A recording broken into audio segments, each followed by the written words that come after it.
you're from the Bay, you're a rat, and you run these streets, and we make a lot of noise playing drums. Brian Weilman leads the Bay Rats Marching Battery.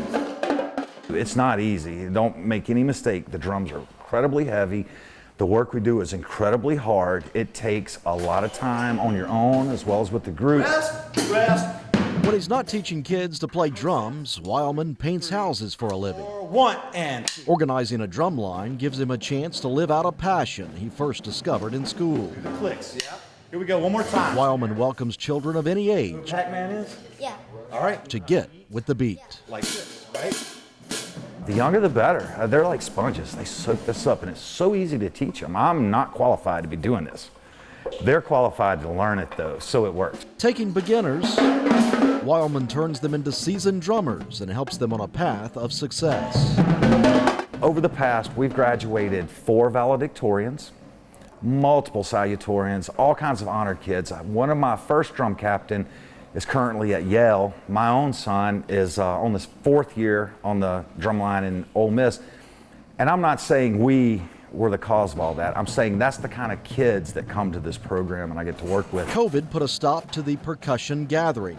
After several years of silence, the Bay Rats are making a comeback, and Long Beach 8th grader Addison Forcier is glad she's part of it. It's a way to express emotion through music, and it's just so much. I come over here because I love the people, I love the music, I love the conductors. Everything here is so positive and so well put together. It's a self-feeding program. The younger kids stay with it, the older kids stay with it. They teach the younger kids, and the cycle continues. Donations and nonprofit funding make the participation and equipment free for the drummers. Yeah, I've really stuck to my guns on this. I want this to be an all-inclusive program for anybody who's willing to do the hard work. I don't get paid and they don't get graded. So the reward is just the hard work. The result of the hard work is the reward itself. Weilman's reward is seeing his love of drumming spread to a new generation. And to know they're at home, tap, tap, tap, driving their parents crazy like I did mine, that's another bonus. I think they'll tell you and look back and say, man, that was one of the best experiences. Because they tell me all the time, this is a lot of fun. Besides a lot of work, it is a ton of fun. Thank you. Wow, and the bridge is still hanging tough. How about it? Yeah. When it comes to tree houses, Pete Nelson is the master. You can imagine kids when they're up here, they're ducking under the branches and they're moving around it. And you know, when we get to be adults, it's like, oh, do you really want to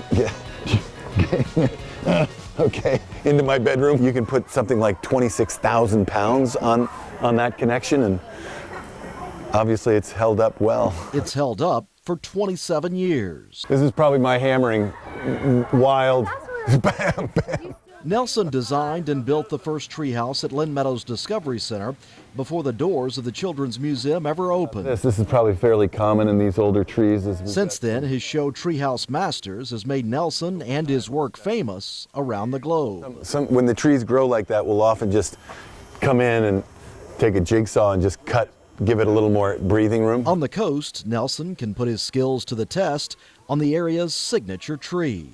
They're the best. But the live oaks make it a challenge. Where I'm from in the Northwest, we have basically telephone poles. So you go into those trees and you can fit things in, and they're easier to design, often easier to build.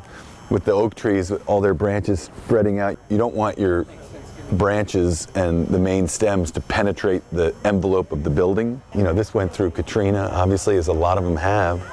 They're meant to last.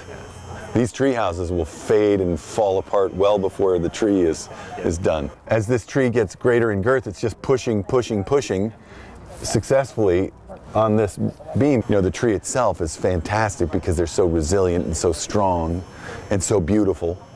You know, you want to be in this kind of a tree. But then you have the added issues of, ooh, how do I fit it in there without... But that adds to the creativity a little bit, I guess. Well, it does. It adds to the creativity. And that's fun. I mean, absolutely. More of Nelson's creativity could be on display soon. Lynn Meadows received a grant from the Mississippi Arts Commission to revitalize the tree houses and create an outdoor classroom space.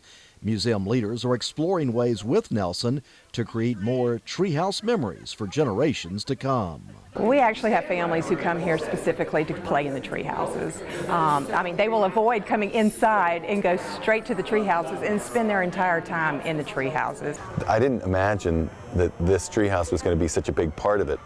You know, I've heard from a few people here that they grew up with this treehouse. As far as that original treehouse goes, improvements could be on the way with a foundation that's still strong. I have to look a little more closely and make sure that there aren't any, glaring issues, but I think in general, it's holding up well. We could do some work like pushing and pulling and getting things maybe a little more flat, but in terms of like heavy duty get into the tree, I don't think so. I mean, this thing has had serious use for a long time and it's holding up.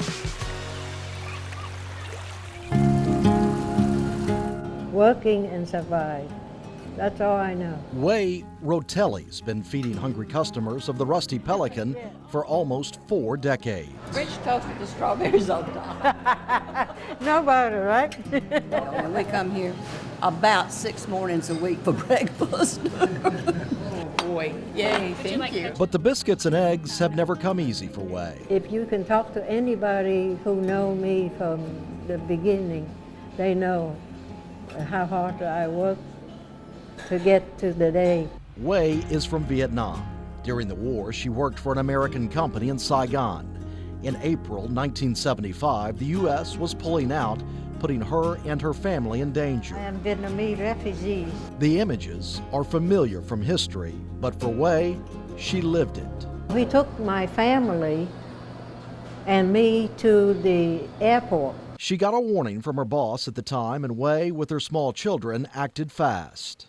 We have in the base about 20,000 people ready to left the country. After about a full day at the base, it was time to leave with the Americans. There's a bunch of big helicopters come over, land on the base, and they tell us 60 people and get to the plane, 60 people and get to the plane.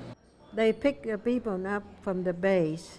Way and thousands of other Vietnamese refugees were taken to aircraft carriers and large vessels in the Pacific. Look at how many people in there. From there, the journey continued to America. At the time, she didn't even understand why she had to leave her home behind, but today she believes the journey saved her life. I don't even know why I'm here, but later on I realized I'm here.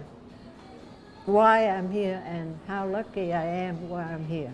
After moving around the country and living in Cincinnati for several years, Way and her husband discovered South Mississippi, moved here for the view, bought a restaurant in Pass Christian, and kept the name Rusty Pelican from the previous owner.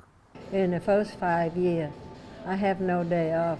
Way persevered. In 20 years after first opening, she had built a successful and popular business. We're doing fine until Katrina. Again, 30 years since she fled Vietnam, Way was starting over. I lost everything. I mean, absolutely nothing left. In the time of need and great loss from the hurricane, Way served others by preparing meals for victims and volunteers. The favor of generosity was returned. They say, well, you help them, why don't we just help you to build your house back or build your restaurant? Starting from scratch, Way was on the comeback. She found a vacant property on Beetline Road in Long Beach and for the second time opened the Rusty Pelican in 2008. Her old customers followed and she found plenty of new ones as well. How long you gonna stay here? They're not just my customer, they're my friend. They are very, very good to me. Without the people who I know for 39 years, I couldn't make it today. Did you order banh mi? We really like being friends with Way. You know, you've got to respect her, and I feel really honored to be one of her friends. Way's story is one of perseverance, survival, and hard work. For her, it's all been worth it. At this point, I'm happy. Thank you. Appreciate it. I would like to say, in the bottom of my heart, I really, really thank you, the U.S. military, the most, who brought us here. That's how I become the way I am today.